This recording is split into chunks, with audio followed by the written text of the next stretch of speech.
आजकल social media पर, news चैनलों पर, न्यूज़पेपरों में ऐसी ऐसी खबरें पढ़ने के लिए मिलती है कि इंसान का दिल और दिमाग फ्रीज हो जाता है, जज्बात कांपने लगते हैं, इंसानियत शर्मसार होती है।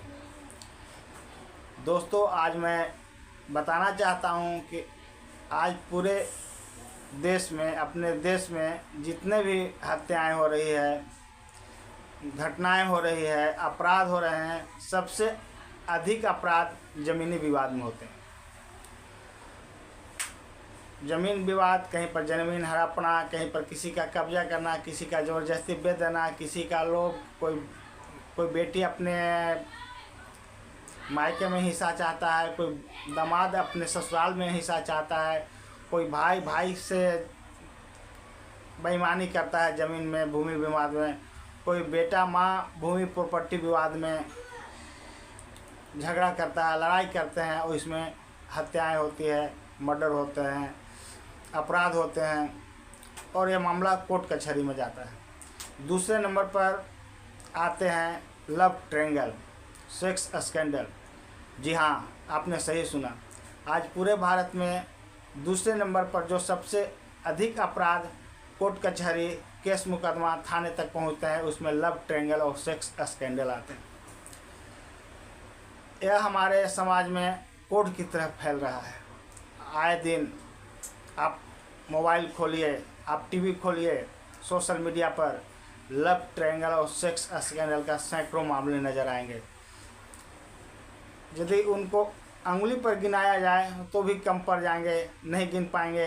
हर दिन, हर जगह पर, अगल बगल, हर डिस्ट्रिक्ट में, हर ब्लॉक में, हर स्टेट में ऐसे मामले, अनगिनत मामले आते हैं जहाँ पर पति ने पत्नी की हत्या करवा दी, पति ने पत्नी की हत्या करवा दी, प्रेमी ने प्रेमिका की हत्या कर दी, प्रेमी ने पत्नी के हस्बैंड की हत्या कर दी, भाई ने बहन की हत्या कर दी, पिता ने अपने बच्चों की हत्या कर दी। आम हो गया है। ये सब के बीच लव ट्रायंगल एक अहम मुद्दा है। जब पति पत्नी के बीच वो तीसरा शख्स आ जाता है तो रिश्ते बेईमानी हो जाती है, इंसानियत शर्मसार होने लगती है।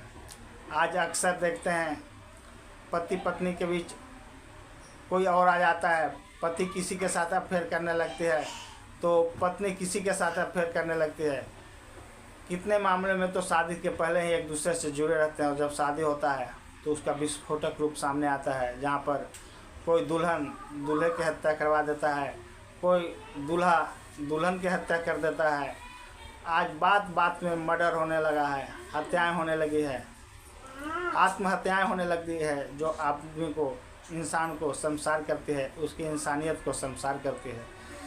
दोस्तों, आज मैं इसी से मिलता जुलता एक कहानी लेकर आप लोग के पास आया हूं जो सच्ची घटनाओं पर आधारित है। मैं परशुराम सिंह और आप लोग देखना शुरू कर चुके हैं सच का प्रहरी।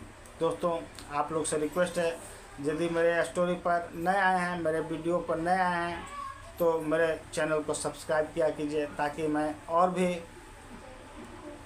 जो समाज में सच्ची घटनाओं पर आधारित अपराध हो रहे हैं उसको मजबूती के साथ आप लोग के सामने अपने कहानी के रूप में पेश किया करूं। दोस्तों, आज की कहानी एक ऐसी लड़की की है जो शादी के मात्र 15 दिन के बाद ही अपने दूल्हे की सुपारी अपने प्रेमी को दे देता है। दुल्हन को जो मुंह दिखाई में पैसा मिला था, उस पैसा और उस गहना को बेचकर वो अपने प्रेमी को दे देता है, वो अपने दूल्हे को मारने के लिए, जिससे उसको आज के 15 दिन पहले शादी हुआ था।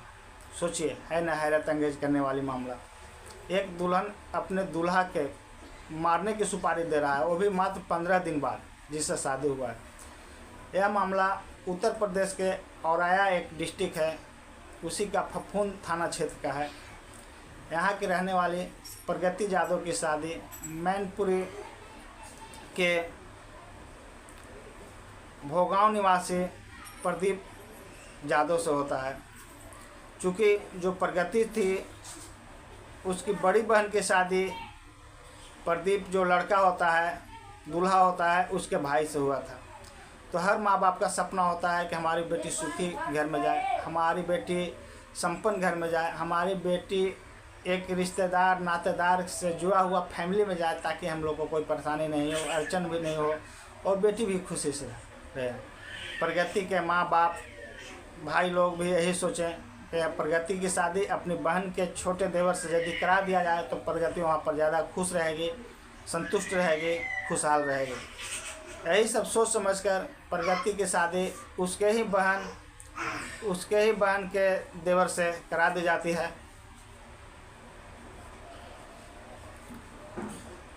शादी बहुत ही धूमधाम से और स्टैंडर्ड तरीक़ा से की जाती है।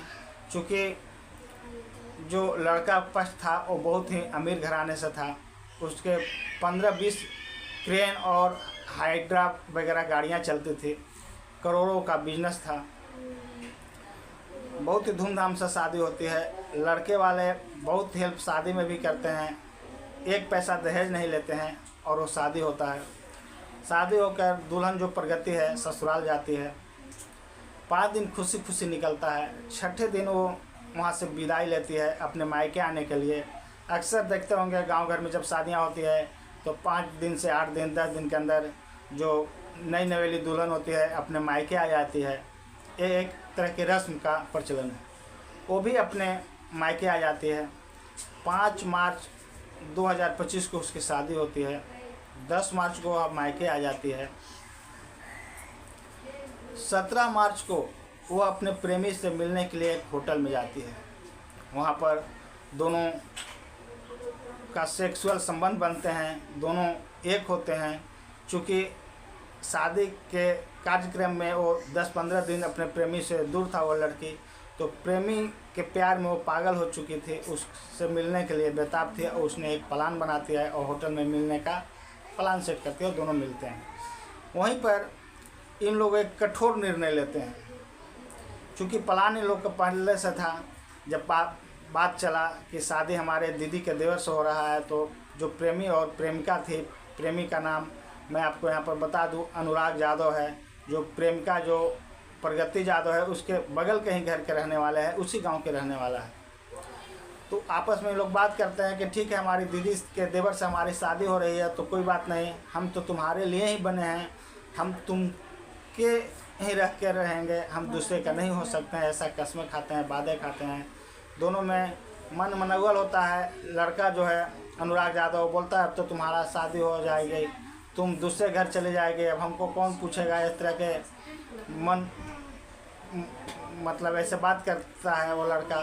लड़की आवेश में आती है, भावावेश में आती है और निर्णय लेती है कि नहीं कुछ भी हो जाए मैं तुम्हारे ही रहूँगी और तुमको ही बन कर रहूँगी। इसी बीच में उसकी शादी हो जाती है। जब शादी होती है 8-10 दिन जब वो प्रेमी से दूर रहता है तो पागल हो जाती है और उसने मायके आने के बाद तुरंत वो अपने प्रेमी से मिलने का प्लान बनाती है। यहाँ पर मिलने के दौरान सेक्सुअल संबंध बनाने के दौरान दोनों एक वचन लेते हैं कि हम लोग अपने बीच से अपने हस्बैंड यानी लड़की वचन लेती है कि अपने हस्बैंड यानी दिलीप यादव को रास्ते से हटा देंगे। रास्ते से हटाने से ये होगा कि उसके संपत्ति का मैं मालकिन भी बन जाऊंगा और तुम्हारे साथ ऐश भी करूंगा, गुलछड़े भी उड़ाऊंगा, बाद में हम लोग शादी विवाह भी कर लेंगे। इसी बीच में उसको जो मुंह दिखाई का पैसा मिला था और गहने कुछ मिले थे, उसका 1 लाख रुपया का बेचकर वो अपने प्रेमी अनुराग यादव को दे देता है। अनुराग यादव अपने एक दोस्त जो राम जी नागर था उससे मिलकर हत्या की चर्चा करता है और वो प्लान बनाते हैं कि कैसे बीच रास्ते से हम लोग के बीच से वो दिलीप यादव जो है उसको हटाया जाए। लड़की मायके में ही रहकर अपने ससुराल के अपने हस्बैंड का प्लान बना रही है हटाने का। दिन होता है 19 तारीख। 19 तारीख को वो अपने हस्बैंड को फ़ोन करती है, फ़ोन करके पूछती है कि आप किधर हैं। हस्बैंड बेचारा खुश हो जाता है, पत्नी का फ़ोन आया था। वो बताता है कि मैं अभी कवर्धा एक जगह है, कवर्धा के पास हूँ। हाईवे का उसका काम था, अपना क्रेन का काम था, इस सिलसिले में वो काम से बाहर रहता है। तो उसमें बताता है कनौज का एक कवर्धा जगह है, कवर्धा के पास मैं अभी हूँ। वो लोकेशन शेयर करता है बातचीत में और इधर पत्नी अपने प्रेमी को लोकेशन शेयर करता है और उसको उस बताए हुए एड्रेस पर मिलने के लिए बोलता है। चूँकि जो यहाँ पर अपराधी थे, जो लड़की का जो प्रेमी था और उसका जो शूटर दोस्त था, वो दोनों प्लान बनाते हैं और कस्टमर बनकर बीच रास्ते में उसको मिलते हैं और बताते हैं कि हमको वहाँ पर गाड़ी फंस गया है। चूँकि उसका क्रेन का बिजनेस था तो अपना बिजनेस बताते हैं और उस साइट को विजिट करने के लिए जाकर एक बार देख लेने के लिए प्रेस करते हैं। चूँकि जो दिलीप था वो अपने बड़े भाई संदीप यादव को बता दिया था कि मैं घर आ रहा हूँ, लेकिन बीच रास्ते में इन लोग जब ज़्यादा रिक्वेस्ट करते हैं तो उस एरिया को देखने के लिए चला जाता है। जैसे ही उस एरिया पर जाता है, जो उसके पीछे बैठे हुए थे बाइक पर, बाइक रोकवाते हैं, उसके साथ मारपीट करने लगते हैं और उसको पीछे से कनपट्टी में गोली मार देते हैं। गोली मारकर उसके साथ बर्बरतापूर्वक मारपीट कर उसके बॉडी को डेड बॉडी समझकर उसको खेत में फेंक दिया जाता है और उन लोग फरार हो जाते हैं।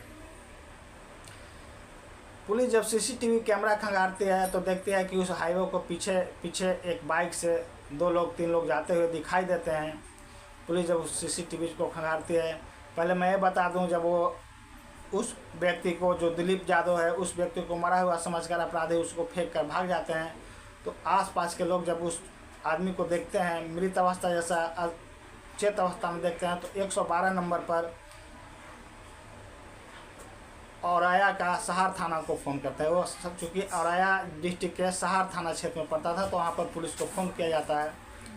वहाँ से पुलिस बल आती है, उसको देखती है, देखने के बाद हॉस्पिटल भेजती है। हॉस्पिटल में इलाज चलता है। ज़िंदगी और मौत से संघर्ष करते हुए उसने 2 दिन गुजारता है और 21 तारीख को उसका मृत्यु हो जाता है। जो दिलीप यादव है उसका मृत्यु हो जाता है। यह खबर उसके नाते रिश्तेदारों में आग की तरह फैलता है, चारों तरफ फैलता है, चारों ओर चर्चाएँ होती है। चूँकि पुलिस अपने हिसाब से काम कर रही थी, पुलिस को कोई सुराग पता नहीं चल रहा था, लेकिन वो इलेक्ट्रॉनिक मीडिया का सहारा ले रही थी। जब उसने देखा कि सीसीटीवी में एक फुटेज दिखाई दे रहा है जिसमें बाइक से 2-3 लोग जाते हुए दिखाई दे रहे हैं, तो उसने उसको खंगालने की कोशिश की, उसको जूम कर बाहर देखने की कोशिश की। उस पर बैठे व्यक्तियों की जब पहचान कराई जाती है तो पता चलता है कि यह तो मृतक की पत्नी के गांव वाला एक व्यक्ति बैठा हुआ है। यानी मृतक का जो दिलीप यादव है, उसकी पत्नी जो प्रगति यादव थे, उसके गांव वाला एक अनुराग यादव दिखाई देता है। लोग पहचान जाते हैं ये तो अनुराग यादव है। पुलिस उसको उठा लेती है। पुलिस उठाकर उसको सख्ती से पेश आती है तो इधर उधर बरगलाता है। इसी बीच में पुलिस जब बताते हैं कि तुम बता तुम्हारे साथ और कौन बैठा हुआ है, तो वो अपना राम सिंह नागर का नाम लेता है। पुलिस राम सिंह नागर को भी उठाती है। इधर उसके पत्नी को भी उठाती है, शक के आधार पर पूछताछ करती है। तो फिर एक ऐसा रहस्य से पर्दा उठता है जो इंसानियत को शर्मसार करने वाली थी, इंसानियत को हैरान करने वाली थी, लज्जित करने वाली थी। दोस्तों, यहाँ पर एक नए लव ट्रायंगल की कहानी सामने आती है, एक नए सेक्स स्कैंडल की कहानी सामने आती है। पता चलता है कि जो लड़की थी प्रगति वर्मा, उसका संबंध, सेक्सुअल संबंध अपने ही मायके के बच्चे लोग, अपने ही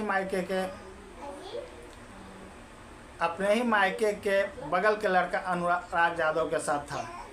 अनुराग यादव उसके घर के बगल का रहने वाला था और उससे प्रेम प्रसंग का मामला चल रहा था। 4-5 सालों से इन लोग प्रेम कर रहे थे एक दूसरे से। और इसी बीच में जब इसकी भनक उसके घर वालों को लगता है, तो जब इसका खबर प्रगति के घर वाले को लगता है, तो प्रगति के घर वाले सोचते हैं कि तो गलत है, बगल के ही लड़का से हमारी लड़की ऐसा कदम उठा रही है, ऐसे काम कर रही है, तो हमारी रिलेशन की बात है।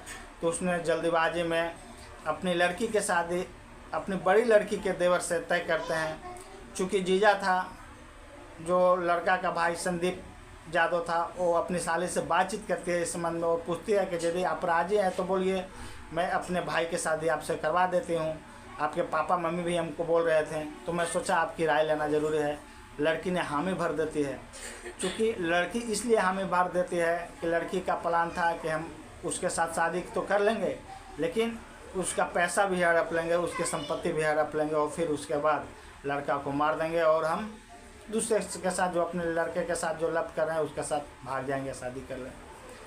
एक सोची समझी राजनीति के तहत लड़की ने हाँ कह देती है और जो दिलीप यादव है उसके साथ पन्ने सुख में बन जाती है। लेकिन उसका मन ससुराल में कहाँ लगने वाला था। 5 दिन के अंदर ही वो मायके जाने की जिद करती है, बोलती है होली आ रहा है, होली में हम अपने मायके जाएंगे, थोड़ा एंजॉय करेंगे वहाँ पर। फिर वहाँ से मायके आ जाती है और यहाँ पर एक ऐसी खूनी रंजिश रचती है, प्लान बनाती है, जो आज आप लोग के सामने है। आज पुलिस के सामने पर्दाफाश हो चुका है। इसके पीछे और भी कुछ लोग हैं जिसके पुलिस तहकीकात कर रही है, अनुसंधान का विषय है, पुलिस जांच पड़ताल कर रही है और तीनों को जब गिरफ्तार कर लेते हैं पुलिस तो ये मामला सामने आता है। उसमें ये खुलकर आता है कि लड़की ने अपने प्रेमी अनुराग यादव को 1 लाख रुपया दी थी अपने पति की हत्या के लिए, और अनुराग यादव ने 2 लाख रुपया में इस सुपारी किलर जो रामजी नागर है उसको सुपारी दी थी। रामजी नागर चूँकि आपराधिक प्रवृत्ति के व्यक्ति था, उस पर दर्जनों मुकदमे लंबित है, केस चल रहा है और वो जल्दी जेल से छूट कर आया था, उसको तैयार करता है और उसने इस हत्या को अनुराग यादव के साथ मिलकर अंजाम दे देता है। दोस्तों, इस कहानी से आपको क्या सीखने के लिए मिलता है, आपकी क्या राय है, अपनी राय कमेंट बॉक्स में ज़रूर देंगे। और मैं यह कहानी आप लोग को इसलिए सुनाता हूं ताकि आप लोग सचेत रहें, जागरूक रहें, अपनों के साथ खुश रहें, अपने परिवार, अपने आसपास अपने लोगों को ख्याल रखें। दोस्तों, इसी के साथ मैं अपना स्टोरी समाप्त करता हूं। यदि मेरा स्टोरी अच्छा लगता है तो मेरे वीडियो को लाइक किया कीजिए, चैनल को सब्सक्राइब किया कीजिए। इसी के साथ जय हिंद, जय भारत दोस्तों।